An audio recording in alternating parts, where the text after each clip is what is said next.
You like Russia? Why do you like Russia? You're Russian? Um, yeah, I'm half Russian. So because you're half Russian, that means you support Putin? What are you on here for? You gotta support this Putin, this little KGB? Do you support I this don't guy? think you know that, bro. Oh, I do. I do. He's KGB. He was appointed in 1999, became the president. We know about Putin. Yeah, okay, but I don't think you know what you're talking about in the war. Like your perspective. Are you here to Oh, I debate I on do the know side? what I absolutely do know what I'm talking about for sure. Putin. Well, Putin claims it's about NATO, but Finland joined NATO in 2022, and he didn't invade Finland. So what's going on here? That's not the main claim. Oh, it is the main claim. It's NATO expansion. They're gonna invade Russia. They're not gonna invade Russia, but that was his main claim, right? What's the other No, claim? you tell me, bro. I'm half Ukrainian. But you said I don't know what I'm talking about. Well, you tell me then. Educate me. So NATO expansion was one of the motives, right? He said that. He said Yeah. that's well. The problem with that is like he was okay with the NATO expansion in 2002 and 2004. You could see Lavrov in an interview say it's Ukraine's choice if they want to join NATO. Putin said Russia could join NATO. He was actually floating that You for know a what happened while. in 2005? Say again. What happened in 2005? What happened in 2005? About the leaders of Ukraine, What happened? the election. Do you know that or no? Tell me. There was an election. Yeah. Okay. They, like, 2014. Sure. You know what happened then? Yeah, there was a revolution. They got Yanukovych to leave the country, and then they voted to have a new government. Then they had two And elections. So, would you say so what? Crimea was invaded? Say again. Would you say Crimea was invaded? Russian soldiers did enter Crimea. Yanukovych invited them in, basically, and then he said he regretted doing that. You could look that up. He says, "I regret inviting the Russians in." So they did occupy it. Yes. Well, an interesting perspective is that the majority of people in Crimea, Tatar and non-Tatar, um, identify as Russian. Like they say they're part of Russia, they don't want to be part of Ukraine.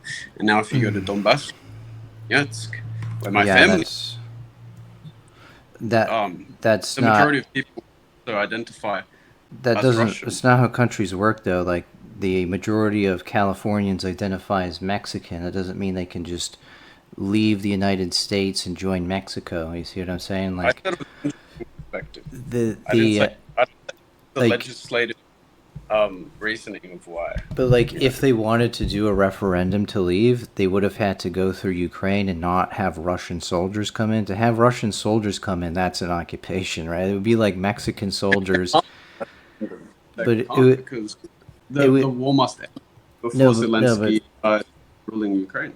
the issue is that that's equivalent to Mexico sending soldiers into California and just occupying it, and saying, "Well, there's Mexicans who live here." That's ridiculous. Like you I think that cannot. it's an interesting perspective, and also with the point of the referendum, Zelensky cannot be voted out until the war is over. Yeah, but And the thing have you is seen that the money laundering that happens in Ukraine? yeah, I'm not fighting. there's money laundering that happens in Russia, man. Like Russia is lower on the corruption index than Ukraine. They're both corrupt, but like so what? Like that doesn't prove it's justified. Like every Look, country's I corrupt. would take the corruption index as a form of truth, though, Russia because is a totally corrupt country. Holy shit, dude. Are have you? you been to Ukraine? No, they're both corrupt though. They're like the lowest. They're Bro, one of the look at lowest of the low on the corruption index. Right? Go look it look, up. Both shouldn't of it be them. higher? No, the rating is they give them like if it's a high number, it means they're low. So these guys, both Ukraine and Russia have corruption, but what's the point? Yeah. Well, What's the okay. point? Yeah. True. True. Every country has corruption. USA is probably the most corrupt because I mean, it's not even the United States of America. It's the United States of a country I won't say. Are you But streaming? But that's not how it works. Invasions work. You cannot say, hey, I'm going to invade this country because they're corrupt, because every country's corrupt. Like, anybody could make that argument, right? So it's just a terrible excuse for a war. I didn't even make the argument. Like, you brought it up, though. You said Ukraine's doing money laundering. Okay, there's money laundering everywhere. I'm just stating interesting perspectives. I'm not fighting for the exact reasons, but I mean, you're stating Russia's perspectives. Yes. if it was 2022, fair enough. But like, come on, at this point, you should see how many of those men are just dying on both sides. Especially, you could say Ukraine because the population difference. When they could just accept the territorial decrease. I mean, it's absolutely... Right, so would Russia accept a territorial decrease? Because Ukraine went into Kursk and they took a piece of Russia. Russia did not accept that. They fought to push him back out. Would Putin, when Putin came to power, guess what he did? He bombed Chechnya, right?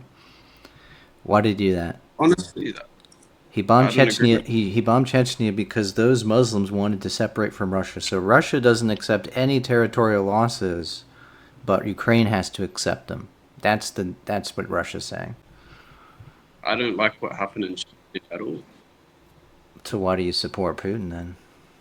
When did I say that? You're throwing out all his talking points. Ukraine's corrupt. No, this is just factual points, and yet you say it's one-sided, and you're making an assumption of my views where I haven't even stated it. But these factual points you bring up are just the excuses Russia's using to justify their attack, right? Well, the fact that I'm using them without stating my side and not being completely pro one side means that these points aren't just made up. But they're not They're not good reasons to attack a country. Have you spoke to Ukrainians? Have you spoke to Russians? Both of them, like actual. Yeah, there's lots of Russians that don't support the war. They go to jail for 10 years if they speak out about it. If you hold up a sign in Russia that says, I'm against the war, they'll be fucking arrested immediately. 300,000 Russians went to Georgia.